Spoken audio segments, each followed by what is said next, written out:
Shalom chers téléspectateurs, je suis le pasteur Anaël Cornelia du ministère prophétique Le Vent de l'Esprit du Temps.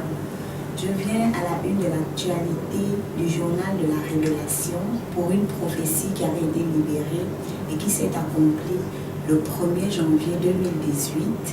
Je vous invite à suivre cet élément lorsque cette prophétie fut libérée au travers du prophète Élie Martial le vendredi 30 décembre 2016. À tout de suite. Je vais maintenant avec beaucoup de zèle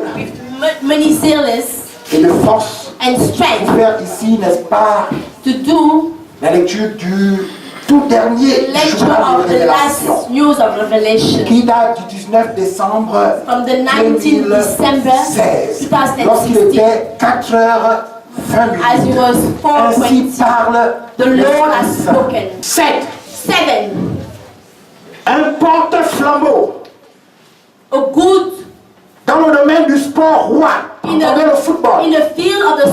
Donc un porte-flambeau dans le domaine du sport roi, donc dans le domaine du football.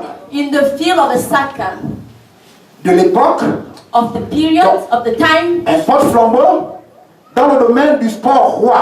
De l'époque, de la célèbre Azingo nationale, quitte brusquement le monde des vivants, dit l'Esprit Saint. Azingo nationale, les Gabonais qui sont dans la salle savent que c'est le nom que portait il y a plusieurs années en arrière votre sélection nationale devenue aujourd'hui les Panthères du Gabon. Alléluia. Donc c'est quelqu'un qui a marqué son temps. Alléluia. À l'époque, les années de gloire d'Azingo nationale. Alléluia. Comme vous venez juste de le regarder avec moi, ces prophéties sont consignées dans le journal de la Révélation que je vous présente, et particulièrement c'était le journal de la Révélation numéro 58 du lundi 19 décembre 2016. Ainsi parle le Saint-Esprit au numéro 7.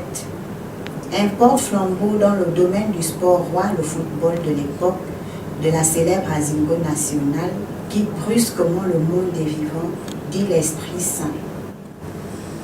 Et je vous invite à regarder l'élément suivant pour voir le fait accompli qui s'est produit 1 an et 13 jours après que la prophétie eut été libérée. À tout de suite. Il a notamment été entraîneur de plusieurs clubs locaux, à l'instar du CF Mounana, Akanda FC et le FC 105.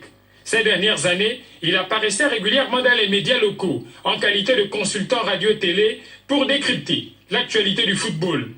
L'ancien buteur d'Azingo national, devenu par la suite les Panthères du Gabon, s'est éteint le 1er janvier, des suites d'une longue maladie. À 52 ans, Régis Manon tire sa révérence. 2018 s'ouvre cruellement pour le football gabonais, qui perd l'une de ses illustres anciennes gloires. Au travers de ce fait accompli qui vient d'être suivi, nous rendons ainsi gloire à l'Éternel pour sa parole qui s'accomplit avec fidélité. Il parle encore aujourd'hui, et ce qu'il faisait dans les anciens temps, il le fait encore aujourd'hui.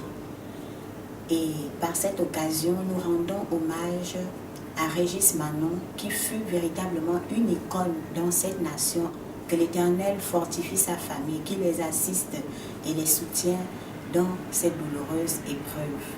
À nous revoir prochainement pour d'autres faits qui s'accompliront, je le crois par la foi, dans le nom puissant de Jésus-Christ de Nazareth. Shalom. Ésaïe 44, verset 26. C'est le Seigneur lui-même qui parle ici dans ce texte. Alléluia. Dans ce verset, j'allais dire. Il dit, je confirme la parole de mon serviteur et j'accomplis ce que prédisent mes envoyés. Alléluia.